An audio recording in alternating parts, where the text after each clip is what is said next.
Hello, everyone. Thank you very much for joining us today.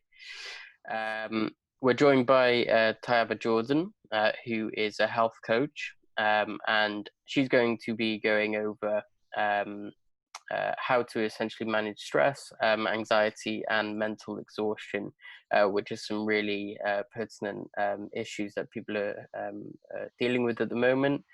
And she'll be giving her advice and guidance on how we can help with those.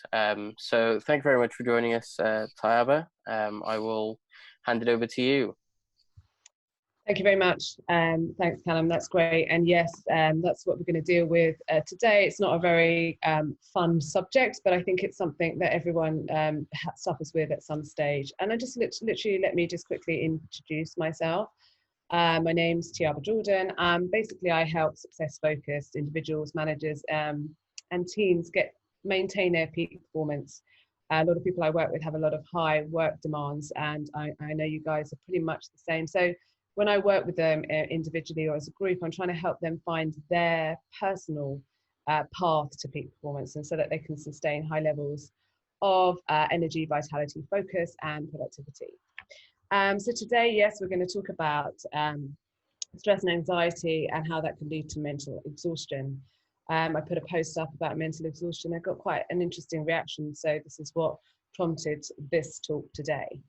But stress, as we know, it is an extremely normal biological response. It's the body's a way of dealing with anything that comes along. The nervous system has a sort of fight or flight function, and the idea is that if you are being chased by a dog or a bear, you have the body kind of releases lots of adrenaline and all these hormones to try and help you to get away from it very quickly. So it is perfectly normal. We do need it. It's a normal, natural response for the body, but sometimes it can get overwhelming, and it can lead to anxiety. So normally, if you have a look on the screen, it says, stress and anxiety we all get at one point or another, but stress is normally a response to a threat or a situation. And in our case, when we're working, it's normally a situation. But once that situation has passed, the idea is that we let go of that stress. And often when we don't let go of that stress, that turns into anxiety. And that sort of prolonged thought about the stress and then adding another stress to that, and that kind of thought and information becomes anxiety, and that can stay with us for much, much longer. And in fact, 99% of the people that I work with suffer with anxiety in response to very heavy, stressful lives. And then if that stress and anxiety becomes prolonged and we are perpetually in stress and anxiety, that's when we lead to things like mental exhaustion or burnout. And that's basically a case of being overworked. A lot of it is related to workplace stress, but it can really impact your life in a negative way, and for a long time. We don't want to get to that point. And so today we're going to try and communicate how to sort of identify these things and what we can do about it.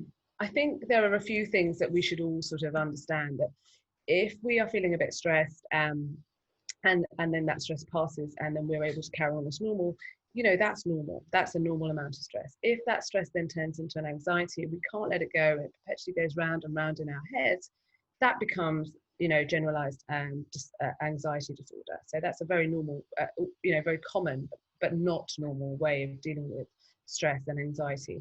If you're feeling demotivated, like chronically fatigued, struggling to sleep, a bit hopeless, then that is probably a sign of mental exhaustion.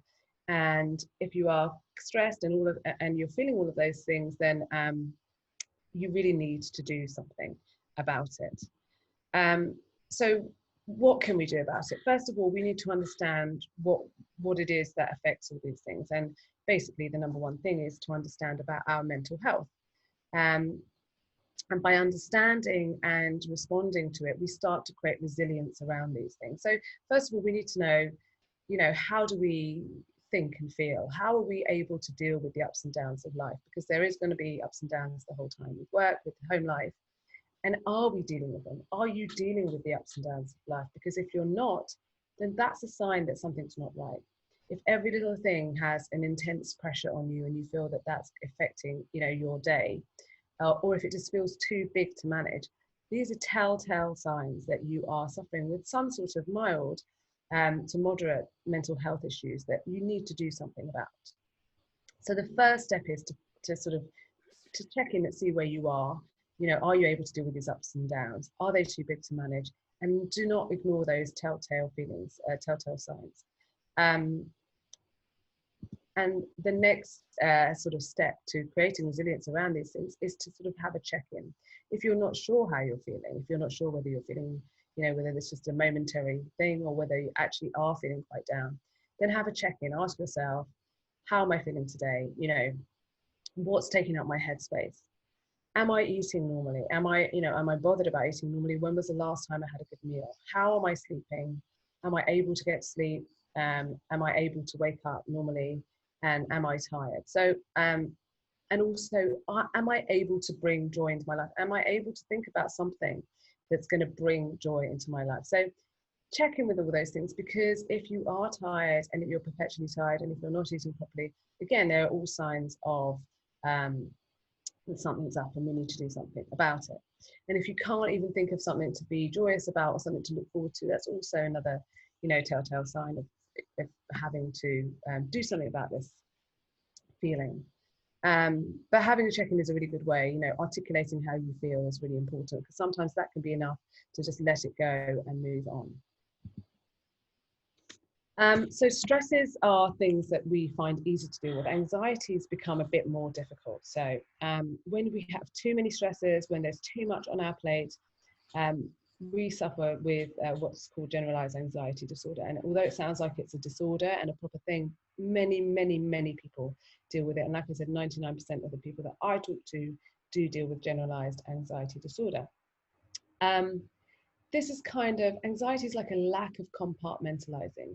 It's when all of the thoughts and all of the worries and all of the stresses have kind of equal importance in your head, and they're all there being thought about almost at the same time. All the information is swirling around at the same time. We are unable to compartmentalize and prioritize. Somebody once described it to me as like having all of the radio stations on at the same time. You know, the idea is to tune into one and you listen to one, but having this kind of anxiety makes it feel like they're all open at the same time. And one of the best ways that I found to deal with this is micro changes or micro breaks, which I've mentioned before. So if anyone's come to these talks before, it's a different talk, but I do feel that this is important to mention. So if you imagine all your thoughts, all your worries as like air filling up a giant balloon, and throughout the day they get more and more and more, and you know the balloon becomes really difficult to handle because it's so big, and the information is swirling around, and it's really exhausting mentally. Imagine that all you have to do to relieve that pressure is to open the neck of the balloon and allow a little bit of the air out. That is what I'm calling my micro changes. That is 1 to 5 minutes breaks for the body and or mind. You know, 4 times a day or 5 times a day, just inserting these little breaks throughout the day really can have a positive influence on your nervous system. So instead of being high and having this anxiety the whole time, you have this opportunity to come down, and then you know, after the break, it will slowly climb back up again, but you won't be perpetually stressed. That has been one of the most successful things that I have used with my CEOs and senior executives. And I think the important thing to realize is that you know, there is extreme mental exhaustion right the way down to the kind of deep meditation. Those two are opposite ends of this kind of ladder, if you like. And in between, there are hundreds of calibrations of how to kind of bring that nervous system down. And I really want you to think about what is the thing that takes it down just a notch for you, or 2 notches. You don't have to go to deep meditation. You could be doing walking or dancing or singing. It's whatever it takes for you to change your state for those for that 1 to 5 minutes. So it doesn't have to be meditation. It can be walking. It can be listening to your favorite song.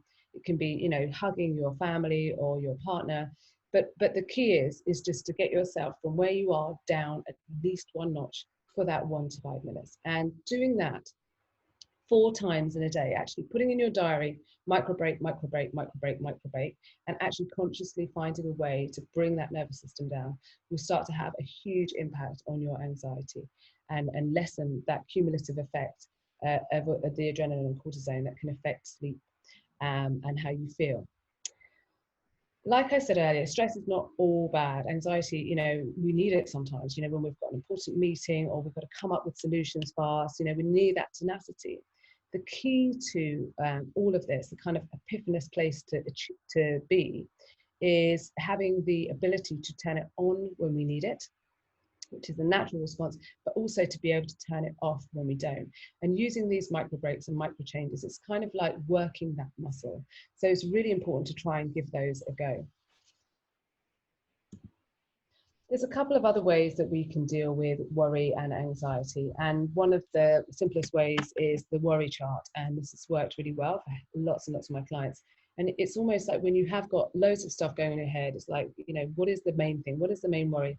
Pick one and go through the chart. What is the worry? Can I do something about it? Yes. So can I do it now? So do it now. Can I do it later? Schedule it. If I can do it now, you know, get on with it and let the worry go. If it's a worry that I can't do something about, then I go to no, and then it's just about letting that worry go and changing focus. It sounds super simple, but it really, really works if you're in that state. And then the other thing that I really love is the worry journal. And that is really about basically compartmentalizing, it's about basically deferring your worries. So anything that you're worried about could be to do with work, it could be to do with home, your financial situation. What you do is you write all of those worries down, either on a computer or in a book. And that way you're kind of getting them out of your head, putting them to one side. You're not lessening, you know, they are important. That's why you're worrying about them, but you're not getting rid of them completely. You're just putting them to one side to spend some time later to think about them, to worry about them, if you like. You know, the idea is that we don't want to let them go because they're important, but sometimes when they're all together, they can become of equal importance, and then we can't get on with our day. We can't get on with our lives, and that's really important. So we could just put them to one side and then get on with our day and worry about them later. Another strategy I wanted to give you today, again, to try and get some resilience and try and get some sort of strategies to deal with a lot of the stress and anxiety that kind of affect your day, is to think about prioritizing. Think, you know, when you've got an overwhelming list of things to do, we want to give you some strategies to manage that, because that came up a lot with some of the guys I've been speaking to at JLD. So first of all, this idea of having a to-do list that's never ending is, you know, this is a reality. You know, the idea that the list will ever be empty is almost like, you know, the gold at the end of the rainbow. It's never going to happen, because that's what life is all about. We're always going to be doing stuff. Work will always be renewing, you know, tasks to add to the list. So the first thing I want you to think about is to reframe the idea of the list. It isn't meant to be empty, and there is no kind of destination to get to an empty list. So let that go, which will help you to sort of deal with the kind of, if it's a big list or if it's not a big list, it doesn't matter. It's just a list. And also, again, just like we said with the journal, is get them out of your head, get all of those things out of your head. Spend, you know, a good 5 to 10 minutes at the beginning of your day, especially if you have a very overwhelming list, getting all of those things out, writing them down. And then it's about using this method, which has been, again, very useful. You create 4 lists. What you do is you basically have a list of things to be done in the next 3 hours, a list of things that need to be done by the end of the day, by tomorrow, or within a week. And under each list, you put them in groups of 3 in order of priority. And then obviously you go to them, must be done in the next 3 hours. You pick those 3, you get them done. And once they're done, you move on to the next 3. And while you're doing those, you just forget about everything else. It's almost like you've created a timetable for your day and your week. And you've managed to order it in a way that can be, that's more manageable. So have a try of that. But if you are at the point of mental exhaustion, then I really suggest you try a few of these things. First of all, if you do feel like you're on that road, the one thing you should do is book a call with me. I'm trying to offer as many 15-minute calls as possible to try and help as many of you as possible to get, find your way of dealing with mental exhaustion. But again, try these rests for the mind. Try the suggested micro changes or micro breaks that I talked about earlier. Very simply, 4 2-minute breaks is a great place to start. Put it in your diary.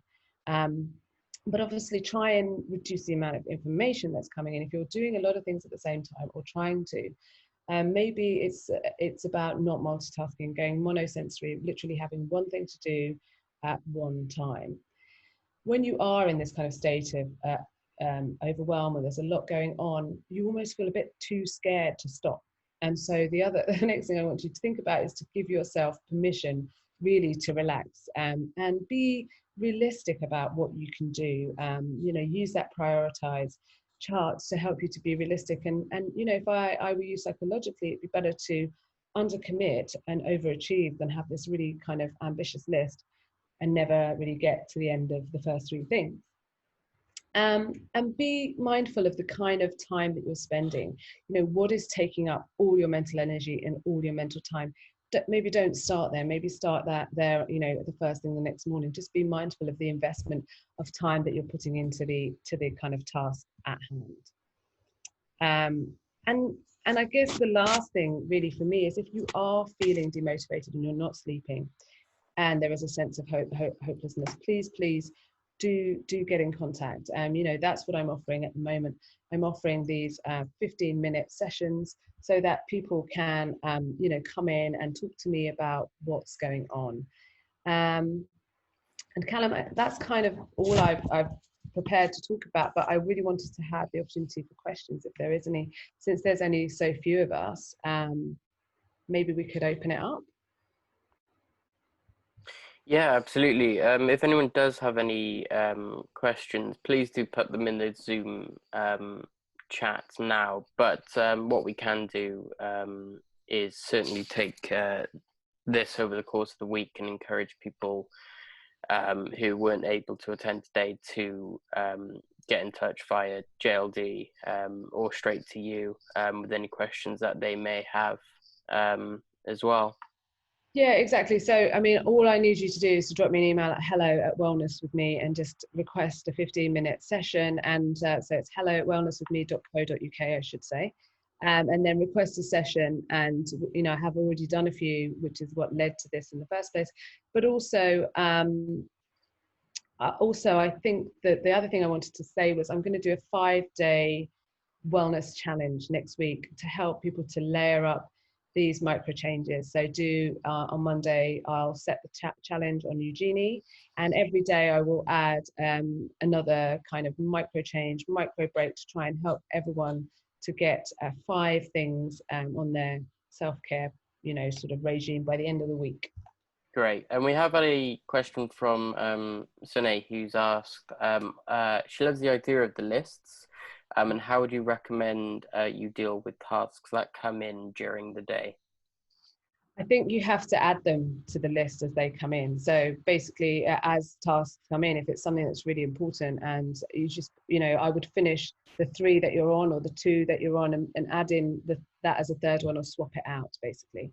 I think that is half the problem, that we are perpetually, peppered with more emails and everything needs to be done now. The other thing actually I suggested with an investment firm that I worked with, that I do kind of work with, is actually to have like a few emails ready to go, like cut and paste ready to go, which are basically saying, thank you for your email, I've received it, and then I'll be dealing with this in the next 2 hours, and give a realistic time as to when you're going to deal with that, or maybe in 3 hours time so that you can put it in your next list. Great. We've had a question from Rukma as well, and this is a similar question to what I was going to ask from a procrastination standpoint, is how to deal with anxiety stopping you from doing something. So, for example, taking action or executing your plan to-do list. Yeah, I think the thing, one of the great things to do there is the deferring worry journal. It's almost like sometimes we are so full in our head, and like I say, all of the thoughts have equal importance, but actually if you just write everything down and put it to one side, to know that you're going to deal with it later, because that's the thing, everything feels like it's urgent to be dealt with straight away. So try that, and then Really, the other kind of things that I would suggest would be a bit more specific to who you are as an individual. So that's why it's helpful to do this 50-minute session, because then I can suggest things that kind of are authentic to you. Great. Well, if we don't have any further questions from the Zoom audience, then yep, we will encourage you to get in touch, as we said, either via JLD or Tayyaba, and either of us will be more than happy to answer your questions and put you in touch with Tayyaba if it goes beyond the JLD. But it doesn't appear we have any more questions. So all that's left to say really is thank you very much, Tayyaba, for the presentation. I know I found it very helpful, and I do think, especially at the moment, I need to be doing more lists to get things out of my head so that I can, make sure that they're getting actioned at the right time. So yeah, definitely some useful tips that I'll be taking away with me. Yes, I mean, it's anxiety is all about having lost the ability to compartmentalize because we're just overwhelmed with the amount of thoughts that are coming in. And just as an upside of that, anxiety is, most people that have anxiety tend to be very intelligent. And another thing I was going to say was actually that there is a great book called The Upside of Stress, which will really help you to understand, sort of the more positive sides of stress, and how if you don't see stress as a negative thing, it won't negatively affect your body. And there's a great TED out there as well by Kelly. Brilliant. All right, well, thank you very much then, Tayyaba, and thank you for those who joined us today and for those listening on YouTube or Spotify. Thank you, everyone. Thanks. Bye, Callum. Thanks.